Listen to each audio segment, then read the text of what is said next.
Okay. Well, that pausing thing, it didn't pause very long. I'm thinking, is it people that use a camera where they can pause stuff? I don't know. Maybe I just need to practice. Um, so anyway, I'm gonna try to remember where I was. They have built so much over here, y'all. I'm gonna try and show you. Can y'all see that? That is so expensive. It kind of makes me mad. But what am I going to do about it? Anyway, so if you get three written notices for the same issue, you can be evicted. Now, when you live in an apartment, or if you get evicted from a trailer park, from an apartment, from a rental, like if you rented a house from somebody, if you get evicted, that goes, that's public knowledge if you get evicted. And guess what? Nobody is going to rent to you. Now, there are always exceptions to every rule, but it's the last thing that you want to do, and that is get evicted from somewhere. Now, when you live in a trailer park and you own your trailer and you lease your land and you get evicted, well, guess what? You've got, I think, off the top of my little head, two choices. You can sell your trailer, or you can move it. Now, y'all know my little 1950s trailer. That's not going anywhere. Ooh, that is a big old pit bull in that yard, y'all. And I mean to tell you, he's beautiful and he's fat and their fence is falling down. I hope he's a nice pit bull.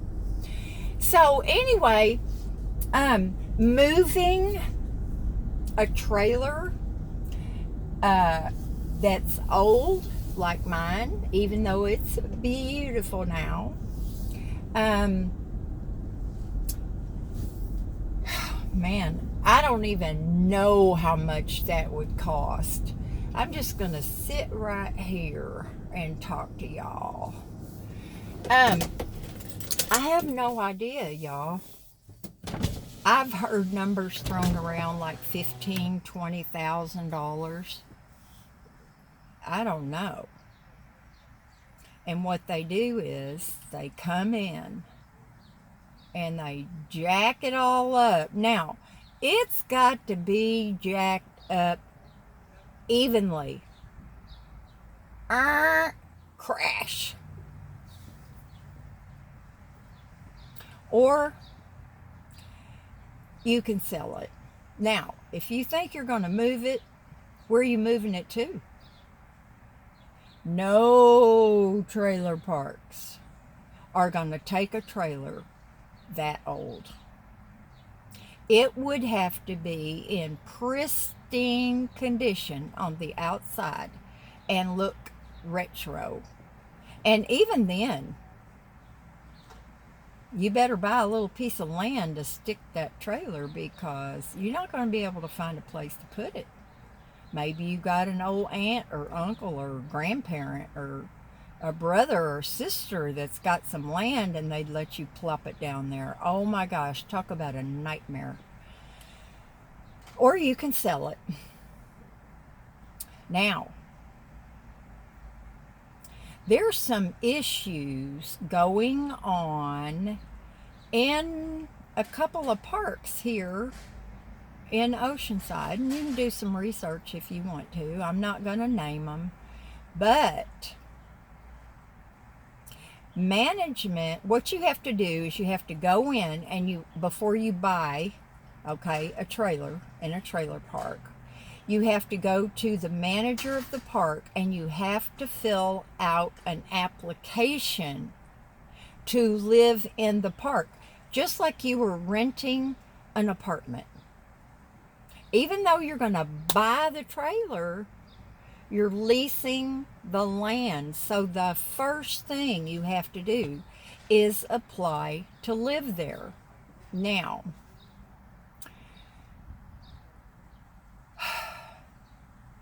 an owner of a park somehow, and I have no idea how this is legal, but you can go in and you can apply to live in the park and you can get denied. Now, from what I've heard, and I mean from a horse's mouth, is it doesn't matter if you qualify or not.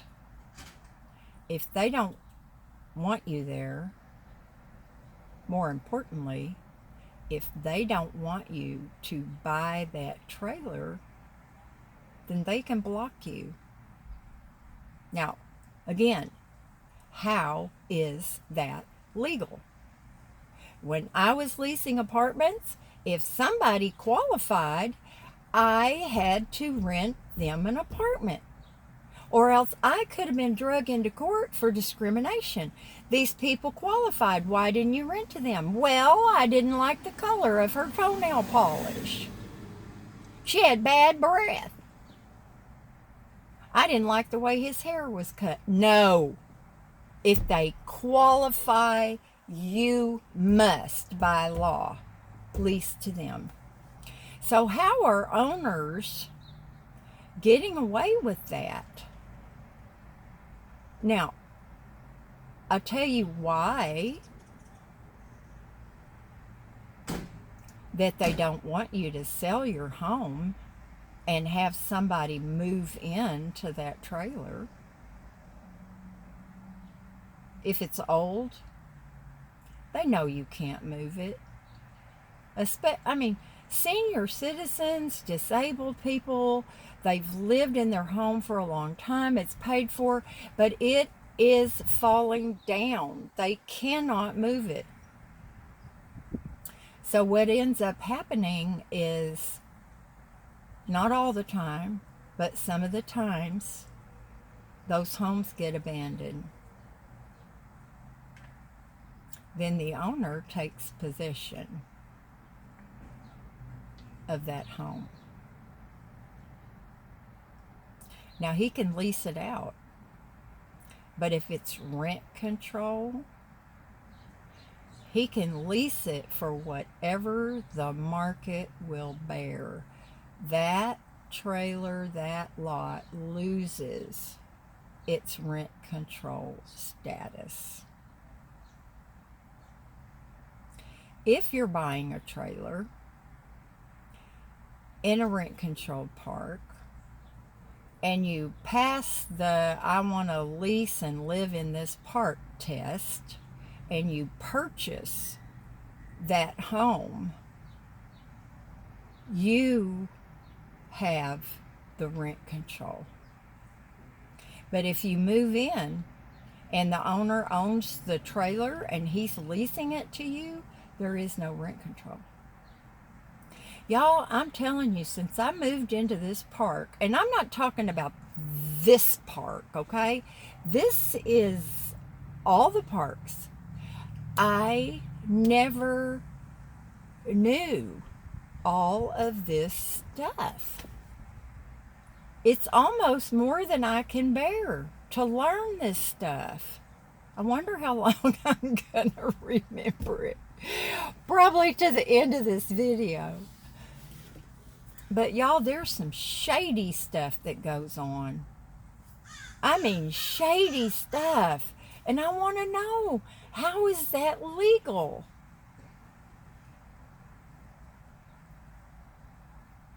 That's heartbreaking. But anyway, that is the way it works, okay? Now, why did I tell y'all that? Oh, they've got some bamboo planted. Do y'all know bamboo is very invasive? It's very invasive. There are some couple, I wanted to say brands. There are a couple of types of bamboo that are not. And but a lot of bamboo is very invasive. Y'all didn't need to know that. The whole purpose of me telling y'all about getting notices and being subject to an eviction if you get 3 for the same offense, that leads me to what I want to do. And I think I've talked to y'all about this before. If I have, I'm sorry. But what I want to do is I want to start, there's 3 people already, well, 2, 3, counting myself, that are interested in doing this. And that is to put ourselves out there to help the senior citizens and the disabled folks in our park. This has nothing to do with HOA. This is a community thing, okay? This is neighbors helping neighbors. And I know that if we just put the word out a little bit, we'll get some more people that want to help. The whole reason that I want to do this, and the other 2 folks want to do this, is we don't want anyone to get the first written notice in their file. I hope we can prevent some of that. And I'm telling y'all, for one thing, you have to treat everybody the same way, or you can be dragged into court for discrimination, okay? So, say the manager, for instance, I'll use myself. When I managed Camino Colony, and this used to happen a lot, y'all. It took me a little bit to get it through people's heads because nobody had been enforcing their policies. In fact, that property had been without a manager for 3 months before I ever took over. So I looked at the policies, I rewrote some of them, I ran them by my supervisor, she ran them by our legal team.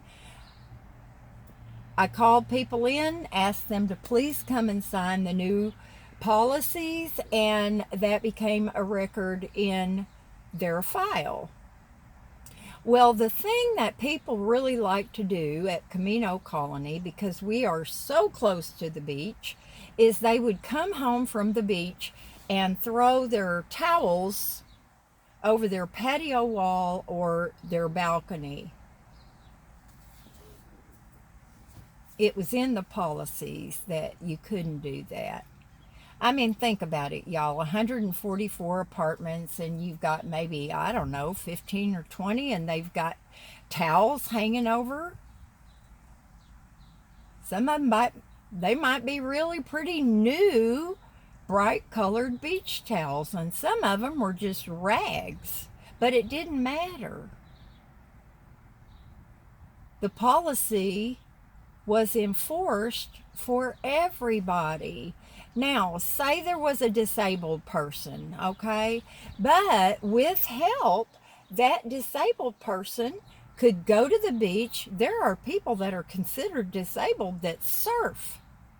So let's just use that as an example. And he gets home or she gets home, and they throw their towel over the balcony. Because they are disabled, can I let them slide? No, I can't. If they're a senior citizen, can I let them slide? No, I cannot. I can't. So, a few of us just want to make sure that the people that need some help get it. Now, that's going to be fun, y'all. That'll be fun. It's getting hot, so I'm probably going to have to do my stuff in the evening. But I just wanted to let y'all know that I'm relieved, and this arm, tingles a lot, and it's really been itching. Now, you might say, "Oh, you've got dry skin." Well, I am always trying to lubricate my skin. It looks bad enough as it is. So, when I saw the doctor this morning, I asked him, I said, "Why am I like itching? There's nothing, there's no bug bites, there's no rash, there's no nothing." And he said, "Deb, when you release some of that stress, I bet that goes away." Duh. You think? Maybe. I hope so, because this itching drives me nuts. Not to mention, what do people think when they see me scratching on myself like a monkey? Now, Miss Hazel, she doesn't care. I could scratch. I could put my leg up behind my ear and scratch. And she wouldn't care. She'd love me anyway. But anyway, y'all, I just wanted to let you know that. The sun is kind of behind some clouds right now. I've got some extra ground cover that I want to put in a couple of places where it looked like the plugs didn't make it very well. And I've got enough that I want to put some extra in the backyard. So, yay! I'm back to the dirt, and I'm so happy. So anyway, y'all, I love you. You know that. I pray every day that God is meeting your needs and, and taking care of you. And we're still praying for the people we're praying for, and I know they appreciate it, and I appreciate y'all. So I'm going to let you go, and now that it's kind of cloudy, I think I'm going to go home because one of my friends needs some help in his yard. So I'll talk to y'all later. Do something fun today. You could come help me. I would not turn you away. Love you. Bye now.